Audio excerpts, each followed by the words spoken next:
Welcome to the Adoption Show, where every week we shine a light on the incredible journey of shelter dogs and the heroes helping them find their forever home.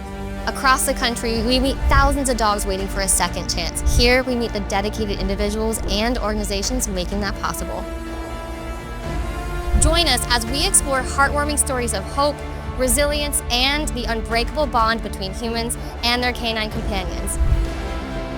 This is more than just a show, it's a movement, and together we can make a difference, one adoption at a time. You ready, guys? Let's go!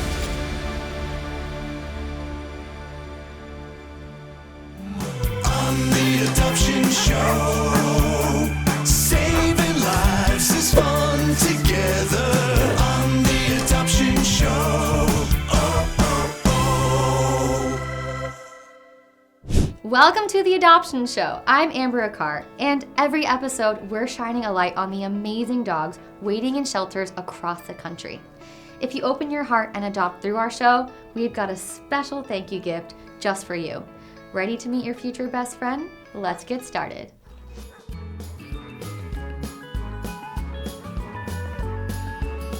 Bobby is just under 6 years old and has the perfect mix of playful energy and affection. Bobby is one of those dogs who just makes you smile. His friendly, easygoing personality lights up every room he walks into. He's great on a leash and loves getting outside, whether it's for a casual walk around the block or a jog through the park, and make every day feel a little brighter. So if you're looking for a loyal, happy companion, Bobby could be your perfect match. Amelia is a 2.5-year-old, 42-pound American Bully and American Staffordshire Terrier mix, who is available for adoption at Abandoned Pet Rescue. She is the loudest snorer in the kennel, which is adorable to hear while she sleeps. She needs a slow introduction to other dogs, but is her playful, silly self once she trusts them. To adopt Amelia, please fill out an application at www.abandonedpetrescue.org. Meet Kylo, a 6-year-old, 45-pound resilient pup who was originally rescued from a Texas shelter after overcoming a broken jaw and a bad skin condition. You'd never know it now because he's one tough cookie with a soft, snuggly center. Kylo made his way to New Jersey and was adopted for a short time, but returned when his family realized they couldn't commit to his needs.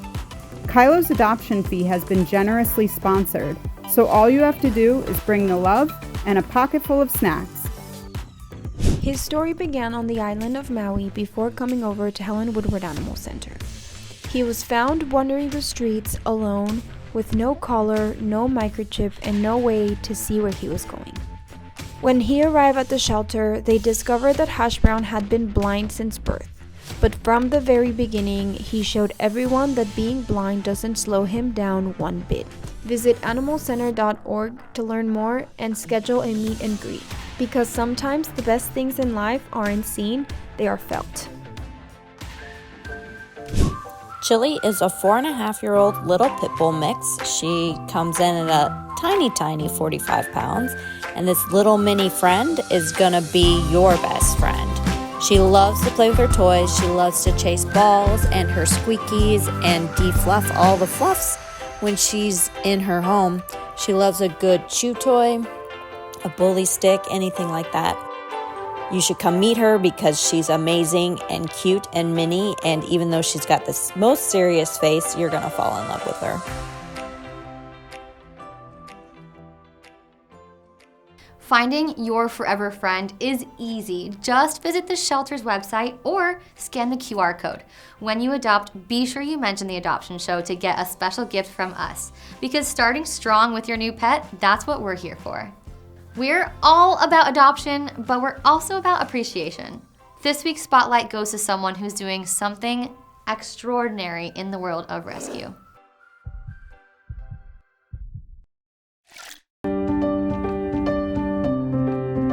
We're here at PetSmart headquarters to talk to Amy Gilbreth. She's the president of PetSmart Charities, and she's gonna tell us, I think, pretty much what we're gonna find out, that PetSmart does a lot behind the scenes for different charities across the nation. Hi. Hi, thank you so much for coming to visit us. Can you tell me what you guys do? Absolutely, we're here at the PetSmart home office in Phoenix. Okay. And PetSmart Charities gets office space in this building. What folks may not know is that we are the largest funder of animal welfare in North America. We do about $50 million of grant making. Wow. And a lot of that is thanks to our best friends at PetSmart, because they let folks donate every time they check out in store. Great, I've seen that on the little screen. Exactly. So that's what this is doing. Yes, those little donations, that $2 or $5 that customers donate, adds up to big money so we can support animal welfare. Let's go see our Yeah, office. can I see the rest of everything? Yeah, Let's go. check it out.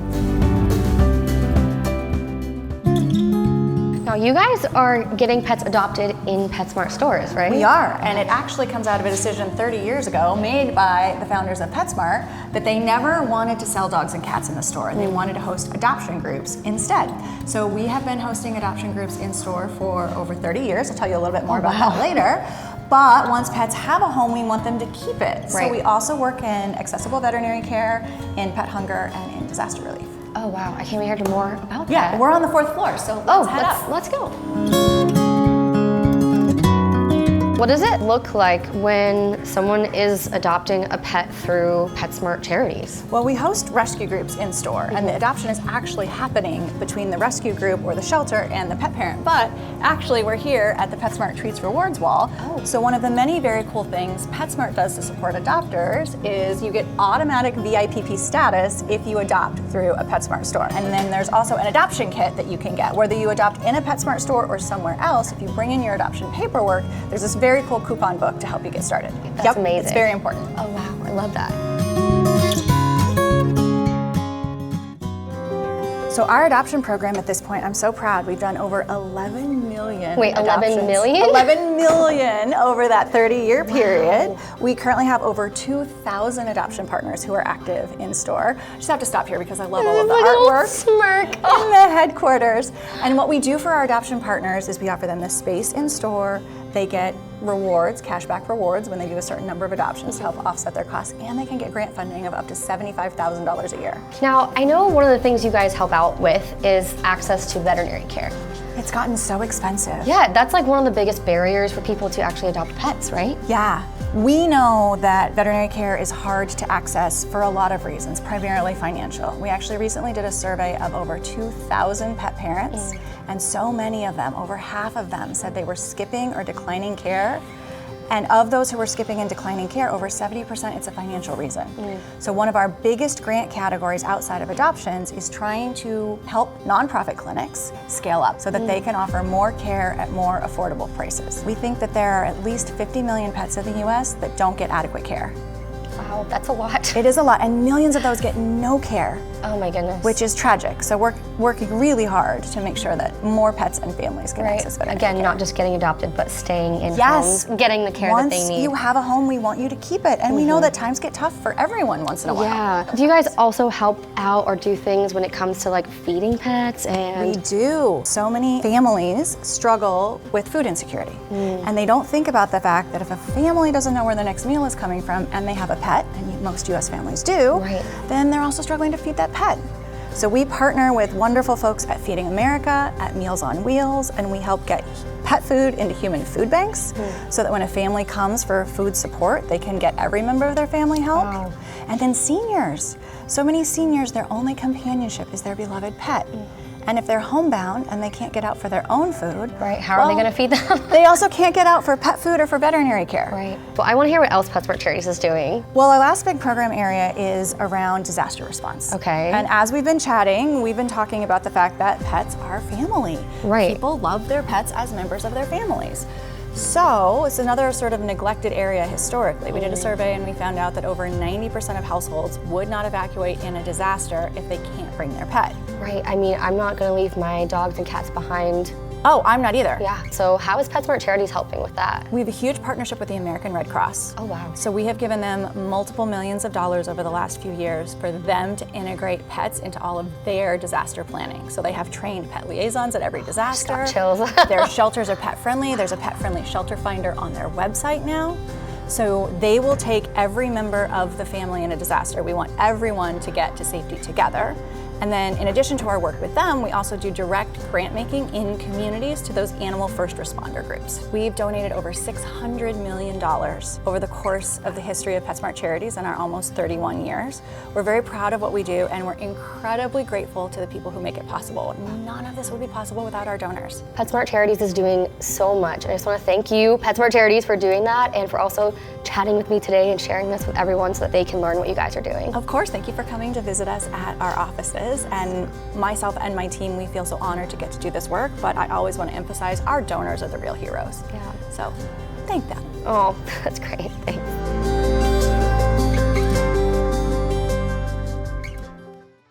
PetSmart Charities believes in community. By collaborating with over 4,000 animal welfare organizations, they create a network of support, ensuring pets find loving homes. We're here at PetSmart headquarters in Phoenix, Arizona, and I'm here with Dr. Robin Janes. She's the Director of Veterinary Affairs at PetSmart Charities. Thank you so much for chatting with me today. Absolutely, this is super fun. Oh my goodness, I'm so excited to hear what your role is with PetSmart Charities. I am the Director of Veterinary Affairs, as you said, which I don't know that title means a whole lot, but I work primarily on improving access to veterinary care, so ensuring that the pets that we have in our homes are able to get care. That's really what I focus on the most. Can you explain to someone that's maybe hesitant to adopt a pet, like what do they have to look for with PetSmart Charities? The ability to get care, I think it is a big factor in people being concerned about adopting a pet. In post-COVID times, it was really hard to even get an appointment. We have seen that ease up a little bit, and in most areas now that has shifted, and pet owners are able to get the care that they need. We see it more now on how do you make sure you can provide the necessary things that you need for your pets, and pets are expensive. Pets require a lot, from grooming to food and veterinary care. So there's just a lot that goes into it, and what we try to focus on is making sure that that is as accessible as possible so that as many people as possible can get pets and have the joy of having pets in their house and be able to care for them. Nobody wants to have a pet that they can't care for. Right. So how does PetSmart Charities help with giving people access to that? What do people do if they need that help?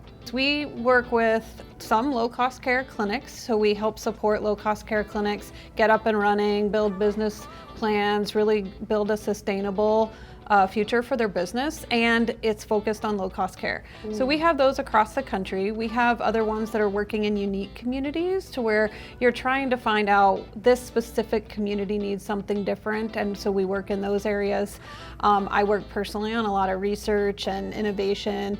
If you could have a payment plan option, would that allow more people to get care? So I do a lot of things that I always say it's a little bit of thinking outside the box, but we're gonna need some new solutions to solve those issues. Now, if someone is going to be adopting a dog, what would be the first steps or the first things that you think that they should do? I think the first step really is deciding if this is the right time for you to have a new pet in the household. Regardless of who you are and what your life is like, adding a pet is a lot of work. It's a lot of reward and it's a lot of fun. But it definitely takes some work, and you have to be in the state where you have some patience and you have the time to help that dog or cat settle in and be able to establish a routine and be able to provide the things that dogs and cats need. And so I just always say, if you're in the midst of a huge life change, it might not be the best time. And I say that with the best of intention for the pet owner as well as the pet, right? Because it could be really stressful if you're not in the right time in your life to have a pet. That could be very stressful. Now, for someone who has adopted a new pet, what would you suggest the first few things for them to do with that pet?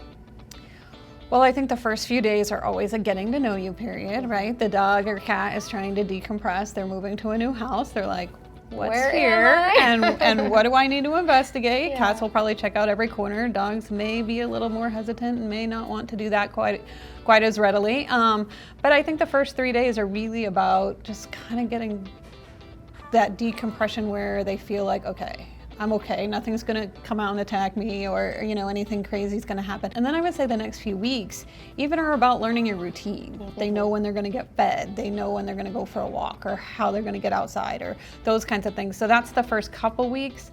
And then I would say it's probably 3 or 4 months before you really settle in and you go, okay, this is what life is gonna be like. And I always say each stage comes with different factors from a pet, right? Are there any other last things, either new adopters or potential adopters, that you would say, this is something that I want to make sure everyone knows? I would say it's just knowing that you can't figure out everything. Just because you get this certain breed, or just because you got a large breed dog, doesn't mean that they're going to follow in that suit. So you have to give yourself grace, give the dog grace, give the cat grace, right? And know that things are just going to come up, and roll with it. You have these animals and stuff in your life for such a long period of time that you don't have the opportunity to get a new pet very often. And if you haven't been through it in a while, sometimes you forget. It's kind of like that new baby stage. You forget how hard it really is. And then when you're in it, because I have just gone through it, you're like, oh wow, this is really a lot of work. But so fun. It's so rewarding. Fun. Yeah. So rewarding. It's so rewarding to see how they develop, and to be able to teach them things and get them socialized. That's probably one of my other big factors, is just really working to socialize your pet. Once you get through those first few days and you start establishing a routine, open them up to new things, because a socialized dog and a trained dog will make your life for the next 15 years so much easier. Thank you so much for giving us so much knowledge and everything, and all the work that you're doing at PetSmart Charities. We really appreciate it, and it's just amazing to hear how much of a difference you guys are making in pets' lives, keeping pets and people together, and also all of the amazing tips that you just gave everybody. It doesn't get better than that. So thank you so much for chatting with me today. Absolutely. Thanks, Thank Dr. you. Logan. Adopting a dog, remember the 3-3-3 rule. It takes 3 days to decompress, 3 weeks, that's right, 3 weeks to settle in, and it can take up to 3 months for a dog to truly feel at home. So be patient and give them time to adjust. Now let's go meet some more dogs looking for their forever homes, just like Oakley found his with me.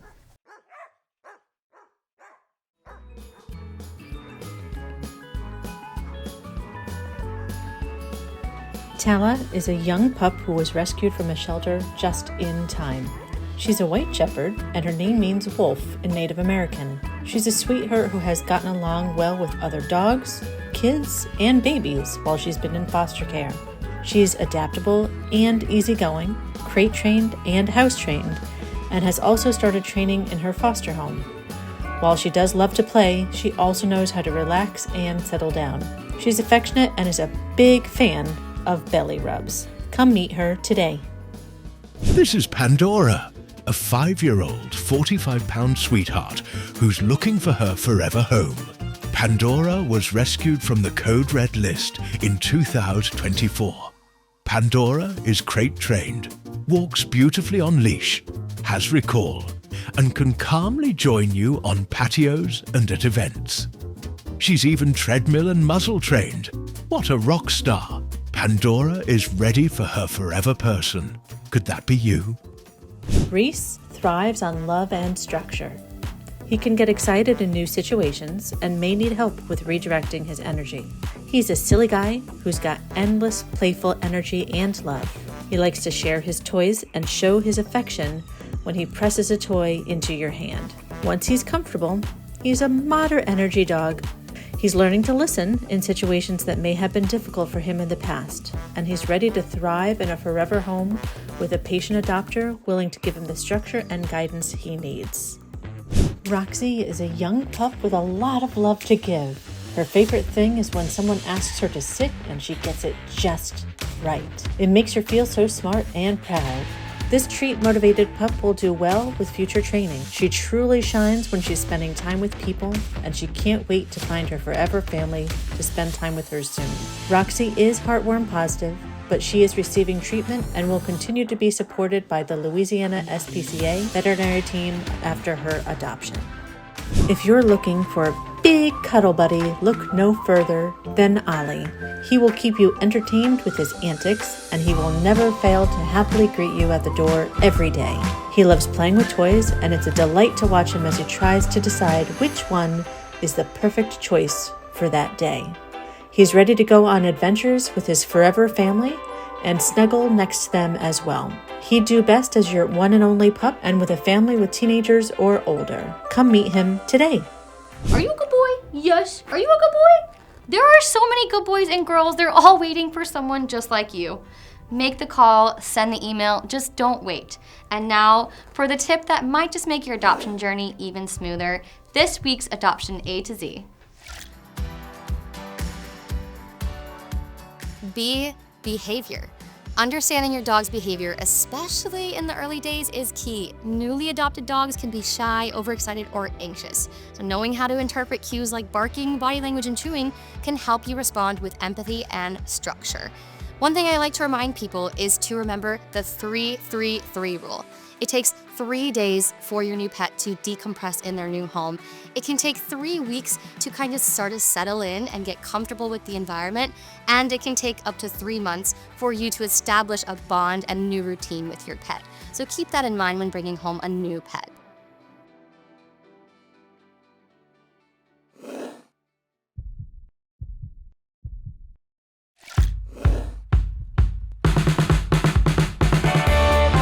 One thing people don't tend to know that I think is really important with fostering is that shelters and rescues will cover all of the costs that are incurred during fostering. So your food, your medical care. So it really is a win-win situation, especially if you're not quite ready to make that commitment with a pet. You get your costs covered, you get the love on the other side of it, and then you get the benefit, of course, of helping a pet who needs a break from the shelter. When you adopt through the adoption show, we have got something special just for you. So check out our amazing thank you pack. Adopt a dog through the adoption show and receive an exclusive welcome kit. When you open your heart and home to a rescue dog through the adoption show, you'll receive an incredible adoption package designed to support you and your new furry friend. Buy Series 3, Smart Dog Collar. Stay connected with your pet through real-time GPS tracking, activity monitoring, and health insights. This top-rated collar ensures your dog's safety and well-being. And a 1-year subscription to DOGTV. Provide your dog with engaging, scientifically designed content to keep them relaxed and entertained when you're away. This exceptional package is our way of saying thank you for choosing to adopt and making a difference in a dog's life. Wondering how to prepare your home or what kind of food to buy? Don't worry, we've got you. Here's Adoption FAQ, your guide to navigating the adoption journey. We're here with Dr. Courtney Campbell to ask him the top adoption questions. So, what are the most important factors to consider when adopting a new pet? It's all about your lifestyle. That's the most important thing. Adoption is forever, and your pet is going to be your family member. So think about how you want to spend time together. Do you have time for playtime, walks, and snuggles? Do you have allergies? These are some of the keys to thinking about adopting a pet into a new home is how do you want to spend time with your new family member? That's right, keeping them home forever. There we go.